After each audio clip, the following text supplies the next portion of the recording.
Can you introduce yourself for us? Yeah, my name is Raaf.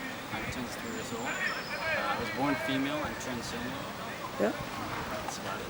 Yeah. When did you find out that the body you were born with was not the same as your identity? I always felt a little bit uncomfortable with my body, with myself. I didn't really know how to present myself. But around age 16, I really started having doubts about whether I felt more female or male. Uh-huh. And around age 16, I started experimenting with clothes and realizing that I felt more comfortable with male clothes. And How it is finally to get more into the body that you recognize with? How is it now for you? I started my transition when I was about 18. Yeah? I started hormones and breast operation. Now I feel way more comfortable with myself. Good. What was kind of your procedure that you went through to get to the hormones and the breast? Back in those days, we only had one place in the Netherlands to go, Yeah? which is the VMC. And I went there to start my hormones, which was 18. But it took a very long time because first you had to be put on a waiting list about Yeah. half a year. And after that, they have to check if you are really trans, basically. So they have to do a lot of Yeah. psychiatric tests and stuff like that. And that takes quite a long time too. So it took a very long time to finally get there. Yeah. And when I started hormones, you have to wait a year before you can get breast operation. So I waited for that as well. Is that also like another procedure you have to go through to get your breast augmentation, or is it just kind of the That's standard? relatively simple because you already have been approved as transgender basically.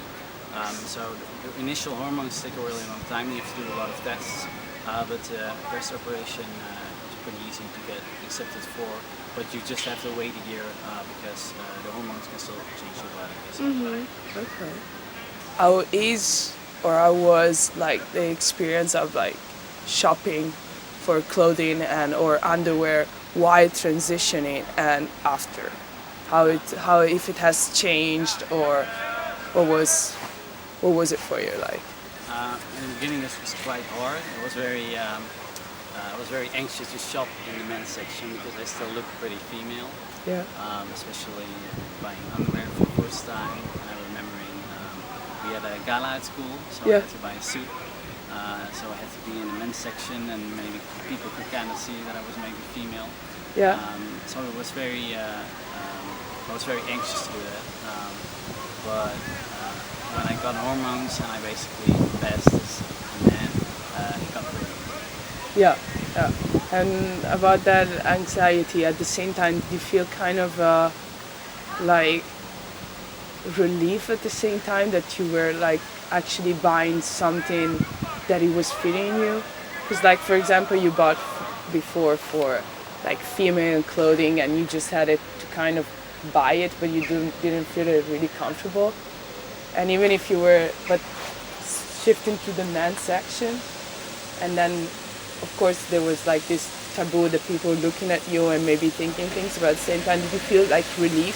Like, this is what I want, this is what I have to wear. Did you feel like that at the same time? Yeah. Especially in the beginning, I was very anxious, but I never had any bad reactions, so it wasn't too bad. It was always a little difficult trying to find clothing that really fit my body. That was still a little bit female, of course. Yeah. But once I found it and I took it home with me and I could actually wear it, it was always very a lot of fun. Yeah. Nice. Because how did your family and friends react to your like coming out? Do you say it like Yeah. that? Pretty good. I almost had no bad reactions.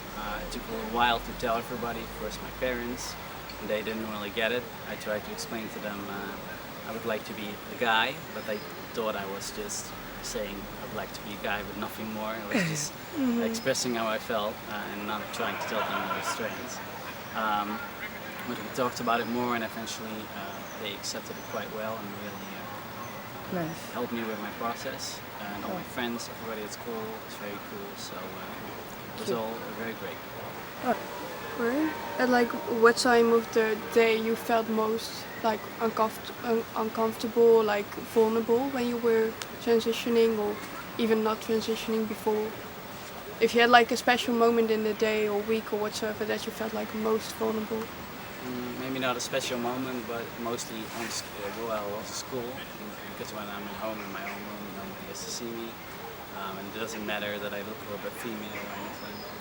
But in school and in new places with new people, Yeah. it was a little bit difficult to look like a guy and Yeah. be perceived as a guy. When you have to, for example, like dress, like in the morning get dressed or something, or if you have to, I don't know, go to gym and you have to change clothes in the, how you say it, the Locker room.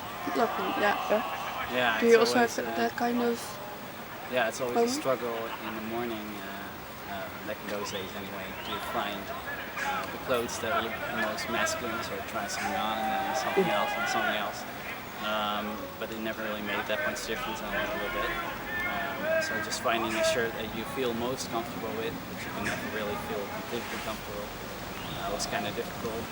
I never had too many problems in locker rooms because I could just keep my shirt on, so nobody had to see anything. So not too much problems with that. Probably you only had in your high school like a female bathroom and a male. Did you, like at what point did you like turn? You know that you went to the other bedroom. Yeah, that was quite difficult. But luckily I was in a very small high school with only 100 people in total. But at some point I knew that I was going to come out, but I knew that everyone had to know because otherwise only a couple of people would know and then I would be in a men's bedroom all of a sudden. So luckily I had a really great teachers at school who really helped me with my coming out, and they told everyone on the same day. So the next day I could just go into the men's bedroom. Oh wow. And what about like, this may be a tricky question, but what about like underwear? Like how it is to switch suddenly from female to male, even with your underclothing. Yeah, of course underwear. I was a little bit anxious to buy it at first because there was a girl buying guys underwear. But after you bought it, you have it and you can just wear it. And Yeah. Yeah. you can tell or Yeah. reacts to it. And with shirts, I bought a binder, and that really helps to flatten your chest. Yeah. So I would just start wearing men's shirts. Yeah. And so, did you also buy men's underwear while you were transitioning, or just you waited till you were fully transitioned? No, a little bit before my transition, I started buying it because I would feel in men's clothes. Yeah. Yeah. And that was a little bit scary. Yeah. Once you have it, Yeah. it's no problem. And how would you feel if like a big brand, like we are looking at Muller, but even like, I don't know, Hema or every kind of clothing brand, how would you feel if they had like a gender neutral section? I think it would be pretty cool. Yeah. Maybe underwear that's a little bit in between, not necessarily masculine or female. Yeah. Though I never really had bad reactions when they started to wear men's underwear in the locker room or anything. Other people, they might notice that it's men's underwear. So if you have gender neutral section, people who are a little bit in the middle, transitioning or maybe non-binary or something like that, they can wear something that's socially appropriate. Yeah, exactly. And do you think that there's some special type of garments that they fit only like transitioning and trans people, that, for example, we cannot like, we wouldn't need, like for example for you while transitioning, there's like specific things that you need? Can you teach us a bit on that, please? Yeah, well, trans women, they have underwear that basically brings your junk up, so it looks pretty flat. Yeah. I'm not sure what it's called, but it's a little bit of a thing in the middle. And for trans men, I think there are certain types of underwear that have a little bit of a bucket where you can put a packer in. Yeah. Um, and otherwise, you have for the binders, you Yeah. have a lot of different kinds of binders. Yeah. Special for swimming, one with Okay. a little zipper in the middle, so Yeah. it's easy to take off in Yeah. different operation. Of course, for trans women, you have special bras Yeah. to put stuff in. Yeah. I'm sure there is more. Yeah. Did you also, which one did you like try out? Because you did the binders, did you also do the like underwear? No, I only have tried the binders. I never really felt like trying packing, so I never tried packing. Were you afraid that it was gonna make you like feel uncomfortable, or what was the decision that you made that you were not really interested in buying those underwear? where you I could put- never really felt like packing was for me. I never really felt too uncomfortable with my genitals, so I didn't really feel like I needed to try put something in there, basically. And do you know any brands that they do binders or stuff like that they're in the Netherlands? Yeah, there's one called Dane. Dane. I think that's a pretty old brand, and it's a woman who makes mostly binders, but maybe also other stuff. Yeah, Okay. that's where I got my first binders. Okay. I don't think she has a shop. I think she's only online. Well, Hema did a campaign a while ago about a bra that enhances your breasts, and they Yeah. did it on a trans woman with relatively small breasts to show Yeah. how good it works. So Oh. Okay. that's also pretty cool. I didn't know. That's good to know. Was it also like, how did they publish it? Did they just like on their social media? Or was it like a commercial on TV? It was a poster that you see in the Bus stop. Yeah, bus stop. Yeah. Yeah. And I don't think they didn't say anything about her being trans, so maybe only a couple people knew. At the same time, like if you, like, do you really need to know that she's transgender?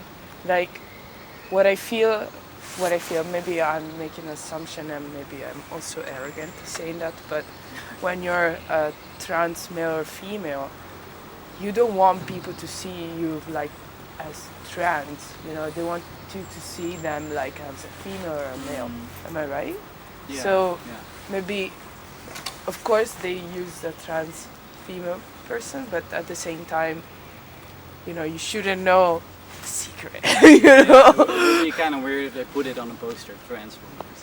Yeah. You know, it shouldn't be that way because they're just a female and a male.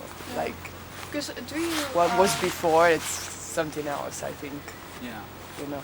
But I do think it's good that they do take pictures. So, Oh yeah, me too. But do you maybe have any like transgender figures that you look up to? no, not necessarily. I have a couple of trans friends I have on my Facebook, but I don't know if I look up to them. Not necessarily. But not like any more like celebrities or someone or like Somebody that is. influencers Yeah. on social media. You don't really have. I know a couple on TV. I'll skip the names. And there are a couple, many transgender interviewers that were on TV before and from the program High Society. Those kind of people. It's always fun to when you see other messages of them later and stuff like that, or on Facebook. I think it's always fun to just read about them and how they're doing. But I don't know if I necessarily look up to them. But I do have many of them on Facebook, and it's always really fun to read about them. Do you think like going back to like a big brand doing like a gender neutral section in their shop, do you think also that would spread awareness and like help the audience to open up even more towards like transitioning and trans people? Yeah, I think so. will help? Yeah. I also wonder a little bit whether you should make a separate gender neutral section, because maybe not many people will buy it. Maybe it's better to sort of get rid of the male and female sections a little bit more altogether. Yeah.